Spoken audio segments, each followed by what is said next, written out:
New money. I love current players doing it. You know, what I mean, it wasn't happening while we were playing, but the way Draymond was able to, capture everything in the finals against the Celtics, where some shit went down and he didn't talk to the media. He went and put it on his platform. So if you really want to hear what it's like, you got to come here. Yeah, yeah. And he was the one that kind of coined this new media, and it's definitely a different space now. Should we give Draymond his flowers right now? Thank you. Give that man some flowers for calling it the new media, and more importantly, challenging the way it was and saying, this is how I want it to be. Respect. Taking what Marshawn Lynch did, just here so I don't get fined, to the next level and monetizing it. Sick. And I feel like there'll always be the big engines, the ESPNs and the Foxes now, but you don't necessarily need them to get your point across, to be heard or go viral anymore. And I feel like the people who are kind of I wouldn't call them old media, but just traditional media, some of them are panicking. We work with Dan Levitard, and he told us, the transition for athletes coming into space rubbed some of his colleagues, and whether they didn't like it or had some shit to talk or whatever, kind of made them tighten their game up, because who wouldn't want to hear directly from an athlete if he's able to articulate his feelings. So I think the guys that from the traditional media that are still in the space and doing well are kind of like the guys that have to have these big, outlandish, wild takes now. You know what I mean? To kind of like, well, what am I going to bring to the table to be able to compete against a Paul George, who is one of the greatest players in the game right now? If I'm just a regular media member, how can I compete against him? So I think it's the loud, the outlandish, the crazy takes, more of kind of an entertainment take instead of like an actual, I want to come and get my information about sports take. Ooh, it's fun. That's interesting. Interesting, I say.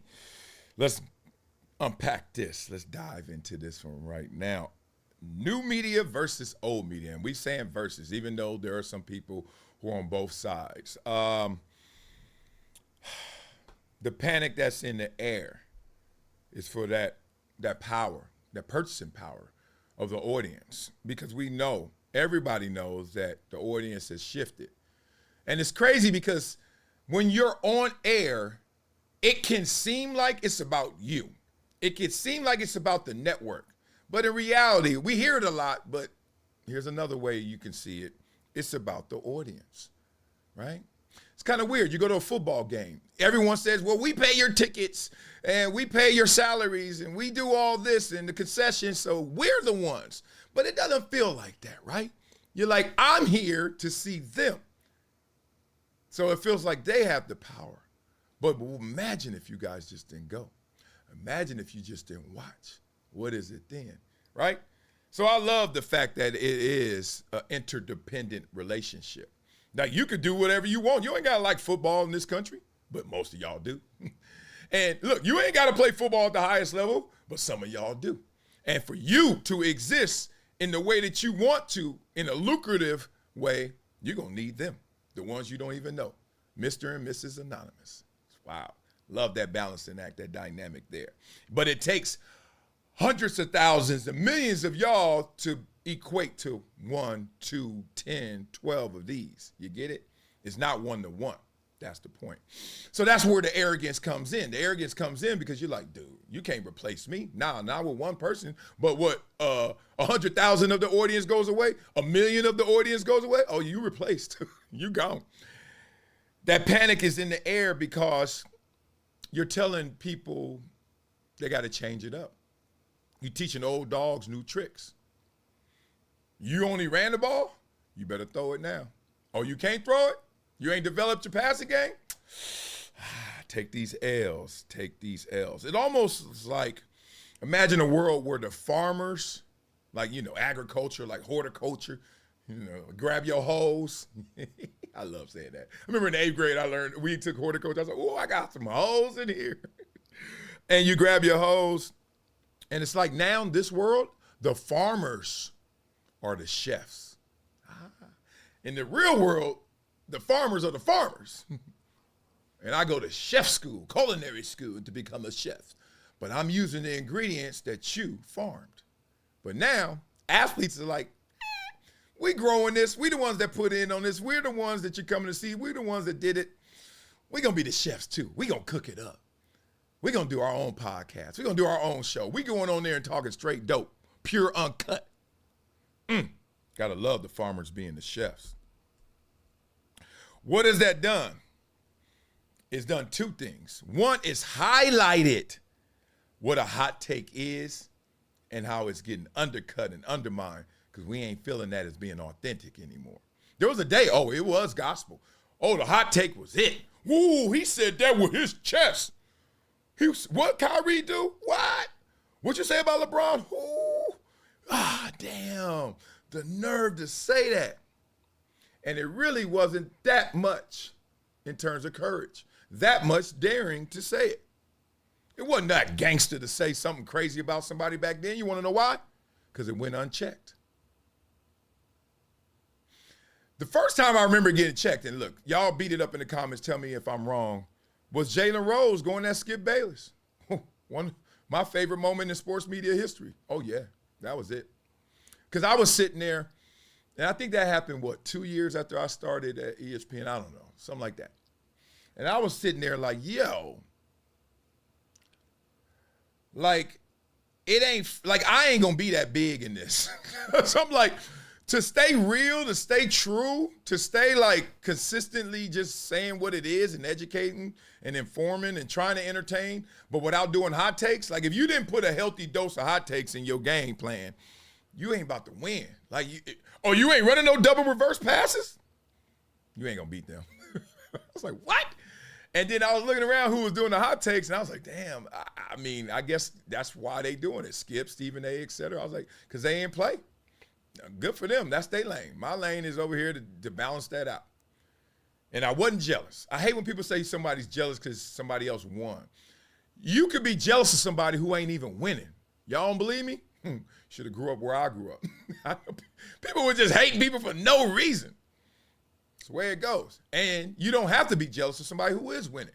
Because you be like, oh, man, you shining, boy. I love that. You ain't ever felt that way? Just love somebody for doing it. But that ain't me. I knew so many dudes with Suzuki Samurais that were slanging. And I was like, salute to your dough and your look and how many fine girls you got in that car. Golly, look at them Guess jeans. All white, she pretty. You want to do some of this, Wiley? What's up? What's up? Man, you better move.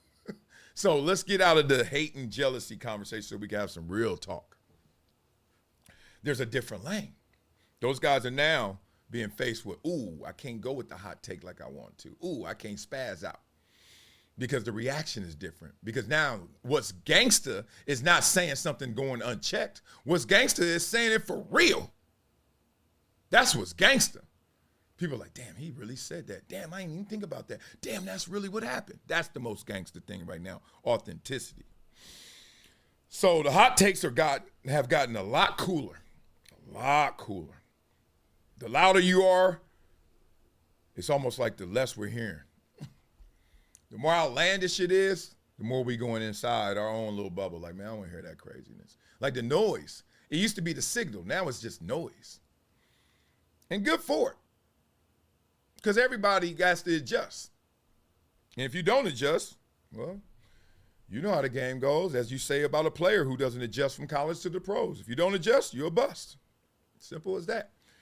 What I love about old media was the structure, was the opportunity, was the vehicle, the network, like they call it a network for real. Everything was connected, internally and externally. It's just itineraries. Hey, you got to be here at 8:30. You know, you work at ESPN, you got to be there at 8:30. You're going to leave at midnight.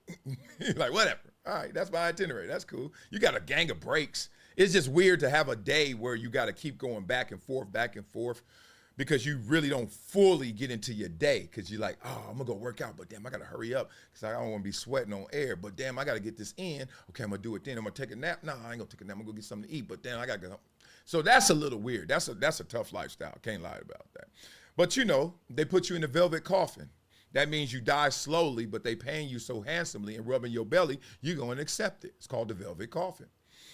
But that's why you also see a lot of the traditional media and old media and new media. Because new media is just wake up, jumped out my bed on 2-man cell, you and your homie Lil Half dead. Walk downstairs and start talking. Or be in your crib. You see it. How many dudes got them trophies up in the back, them Emmys they won and all that good stuff? Look at me in my locker room. I'm just downstairs, dog, talking. Connecting, though. That's the network. So it's different. I love this new media because, one, it's just me. It's a personality. We got more shows coming.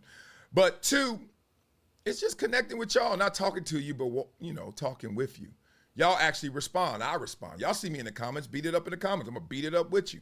Now, if you negative, I ain't saying don't write negative. I'm just not going to respond to it. Like, now, if you're critical, I got you. But if you're negative, you're just trying to call me out. Never call me a hater. I don't have hater bones. I just don't. I'm not. I'm jealous, though. I'm a jealous type. And my jealousy comes out, I'm going to get what I want. Not, I want you to come back here. I never want to race somebody and they slow down so I could catch them. I don't want them hurt. No, I want them to run their fastest because I'll go get them and I'm going to beat them. I got that belief in myself and that resume to prove that. Everybody who's successful should feel that way. And if you're not successful, that's why you should feel that way, because you're not. Get your game up. It's in you. Everything you want out there is in you. Let me stop preaching right now. Point being, new media has checked what old media was doing and created this new version. Yes, they have. This doesn't mean other shows are not great in old media. It doesn't mean that other shows are not doing their thing. It just means it better be a new thing or it's going to be the old thing. Simple as that. So beat it up in the comments. Let me know what y'all thought of what they said, what I said, what you think. And let's have some fun with that. You know how the game goes. And make sure you guys support Project Transition.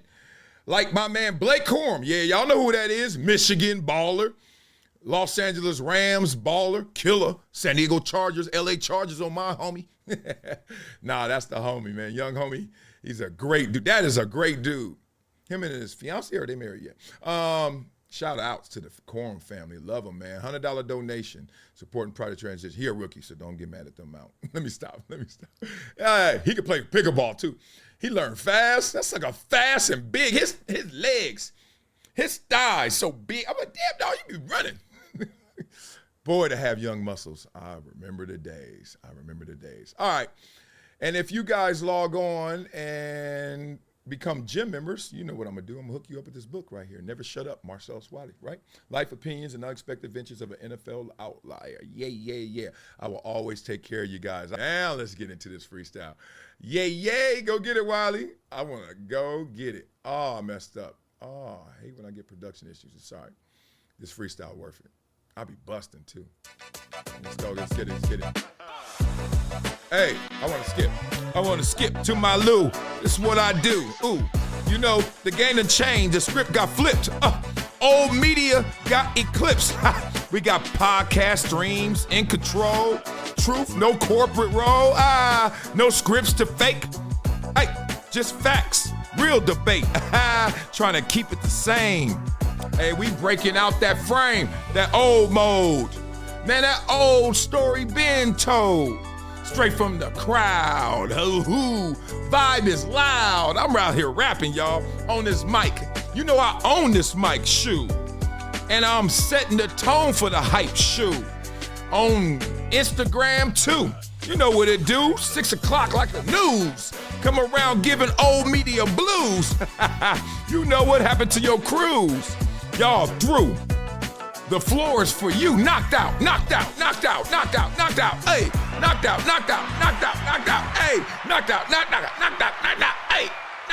out. Y'all talk far too kind. What's up, y'all? It's Marcellus Wiley, founder of Project Transition and proud gym member. I'm excited to share with you an opportunity that will support our kids on their mission to making their dreams a reality. At Project Transition, we believe that real change comes from consistent action and support. That's why we invite you to join our powerful gym membership program that is making a difference every single day. As a gym partner, by giving every month, you'll fuel our mission by providing monthly support that turns into real empowerment and education for underserved youth. Your commitment reduces school dropouts, nurtures communities, and funds impactful programs like the Rising Stars Academy that we share. Together, we can turn potential into prosperity. Join the group of community champions driving change. Your contributions will help aid success by providing essential educational resources, building critical life skills, and fostering community strength. There's no better feeling than knowing your support will ignite hope, foster dreams, and empower the next generation. Join us today and be a part of transformative change. Help our youth become greater than their greatest excuse. Become a gym partner. Thank you.